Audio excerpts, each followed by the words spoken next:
আমরা এখন ধাত্রীগ্রাম ফুটবল ময়দানে চলেছি। দেখুন মিঠুন চক্রবর্তীর হেলিকপ্টার এখন ল্যান্ড করছে। এখন কি বলে মিঠুন চক্রবর্তী এই মঞ্চে গিয়ে, সেটাই আপনাদের আজকের এই ভিডিওর মাধ্যমে দেখাবো। তাহলে তোমাদের যদি ভিডিও ভালো লাগে লাইক শেয়ার এবং কমেন্ট করো, এবং যারা আমার চ্যানেলে নতুন তারা চ্যানেলটাকে সাবস্ক্রাইব করে দিও এবং সবসময় আমাদের সঙ্গে থাকো।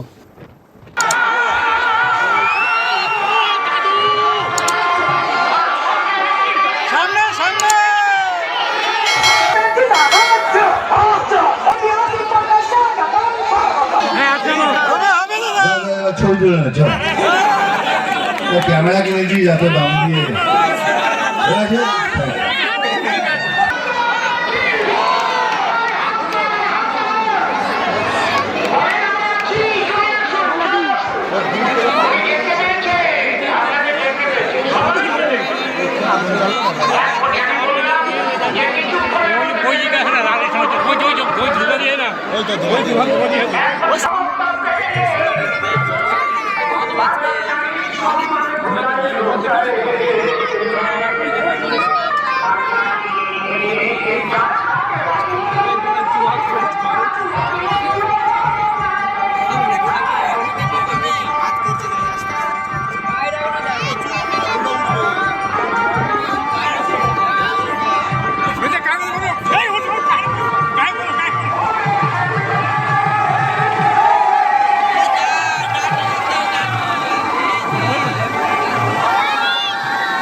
মিথ্যে কথা, মিথ্যাবাদী চ্যাম্পিয়নশিপ উনি প্রত্যেক বছর জিতবেন।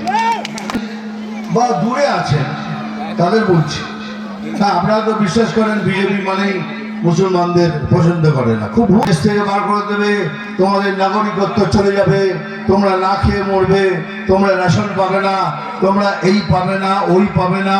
তবে করি আপনারা ভোট দেওয়ার আগে 5 মিনিট ভাবুন, তারপরে ভোট দিন, যাকে ইচ্ছে ভোট দিন। আপনি খালি বলুন, আমার কথার জবাব দিন, ভারতীয় জনতা পার্টি কি দুর্নীতিগ্রস্ত পার্টি? না, এরা কি সমস্ত জিনিস রাখে?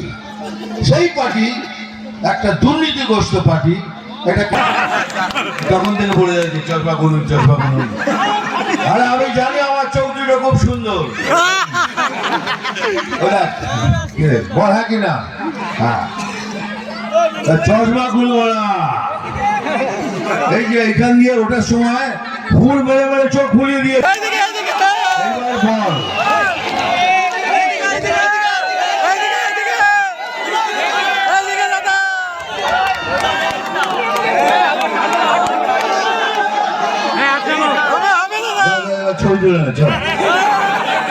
ক্যামেরা কিনেছি এত দাম দিয়ে।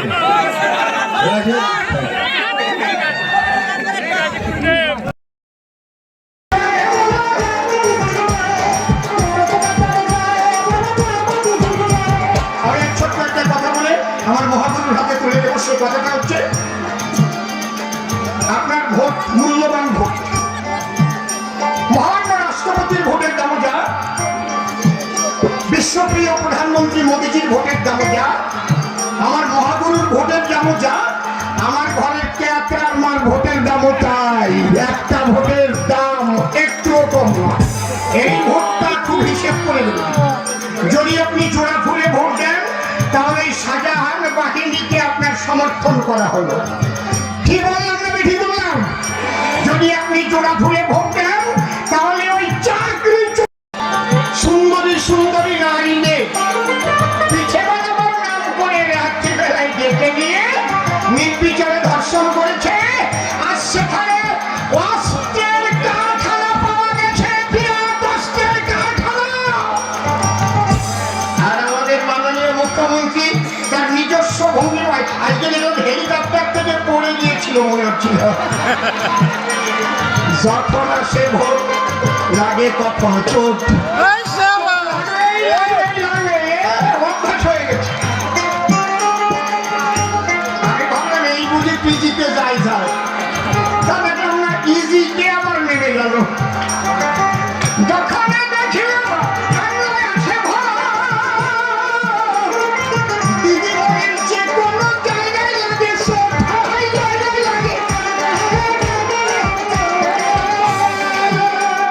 না হয় কপাল কাটবে, কাটিবে ঠোঁট। এটাই অভ্যাসে পরিণত হয়।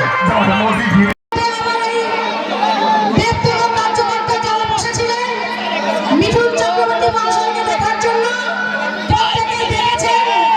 আপনারা আস্তে আস্তে ধীরে ধীরে বাড়ির উদ্দেশ্যে রওনা দেবেন। আমাদের জনসভা এখানেই শেষ, কিন্তু এই জনসভায় মিঠুন চক্রবর্তীকে দেখতে এসেছিলেন চাকর থেকে 2 বালক, প্রীতি সাঁতরা এবং উজ্জ্বল সাঁতরা। প্রীতি সাঁতরা এবং উজ্জ্বল সাঁতরা, সুব্রত সাঁতরা, যদি এই মাঠের মধ্যে থেকে থাকো আর আমার কণ্ঠস্বর যদি তোমার কানে পৌঁছায়, তাহলে আমাদের এই মঞ্চের সামনে চলে এসো। তোমার ঠাকুমা তোমার জন্য অপেক্ষা করছে। তোমাদের জন্য তোমাদের ঠাকুমা এই মঞ্চে অপেক্ষা করছে। তোমরা চলে এসো। প্রীতি সাঁতরা, উজ্জ্বল সাঁতরা। আচ্ছা, যেই বাচ্চাগুলো